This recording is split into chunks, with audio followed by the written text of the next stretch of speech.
কাঠের একটা ছোট ঘর, তার মধ্যে একটা ছোট খাট, কিছু বই আর জামা কাপড়। ছেলেটি জিজ্ঞেস করল, এটাই আপনার ঘর? লোকটি বলল, হ্যাঁ, এই ঘরে আমি রাতে থাকি, তবে এর পেছনে আরও দুটো ঘর আছে। একটাতে রান্না করি আর একটাতে অন্য কাজ হয়। কাল তোমাকে দেখাবো, আজ রাত হয়ে গেছে। ঘরের ভেতর মশাল জ্বলছে। লোকটি বলল, এই মশালের আলো আর আধ ঘন্টা থাকবে, তার মধ্যে খেয়ে দিয়ে শুয়ে পড়তে হবে। লোকটি কিছু ফল আর একটা পোড়া মুরগি এনে ছেলেটির সামনে রাখল, তারপর দুইজনে মিলে খাবার খেয়ে নিল। এরপর ঘরের দরজা খুব ভালোভাবে বন্ধ করল। হাতে তৈরি দক্ষ লক সিস্টেম দেখে ছেলেটি অবাক হয়ে গেল। সে জিজ্ঞেস করল, এত লক কেন করছেন? লোকটি হেসে বলল, রাতে এই জঙ্গল খুব ভয়ানক, বেঁচে থাকতে গেলে এইটুকু করতেই হবে। ছেলেটি বলল, কিন্তু আমি তো গতরাতে টেন্টের মধ্যে ছিলাম, কিছুই হয়নি। লোকটি বলল, গতরাতে তোমার ভাগ্য ভালো ছিল, তাই বেঁচে গেছ, না হলে যে ভয়ানক জন্তুটা টেন্টের বাইরে ঘুরছিল সেটা তোমাকে মুহূর্তে শেষ করে দিত। দুইজনেই শুয়ে পড়েছে।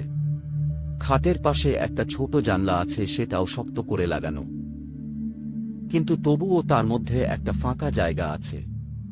ছেলেটি সেই ফাঁকার মধ্যে চোখ রাখল। বাইরে চাঁদের আলো, জঙ্গলের মধ্যে একটা আলো আঁধারি সৃষ্টি করেছে। রাত চড়া পাখির ডাক, শেয়ালের ডাক, ঝিঁঝি এর ডাক সবই কানে আসছে। তার মধ্যেই কানে আসলো পাশ থেকে বুড়ো লোকটার নাক ডাকার গর্জন। উফ, কি বিরক্তিকর! এর মধ্যে বুড়োটা ঘুমিয়ে পড়ল। ছেলেটি কাঠের জানলার ওই ফাঁকা থেকে আবারও বাইরে চোখ রাখল, কিন্তু এবার বাইরে চোখ রাখার সাথে সাথে ওর সারা শরীর ঠান্ডা হয়ে গেল।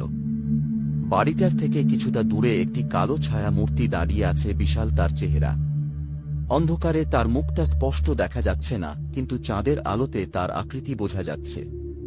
ছায়া মূর্তিটা এই বাড়ির দিকে তাকিয়ে আছে।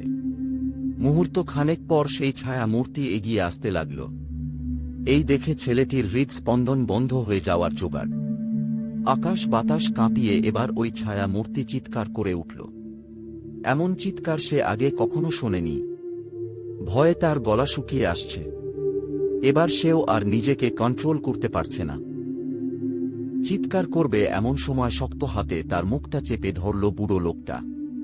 তার কানের কাছে মুখ এনে বলল, একদম চুপ, কোনো শব্দ করবে না, একটুও আওয়াজ হলে মৃত্যু নিশ্চিত।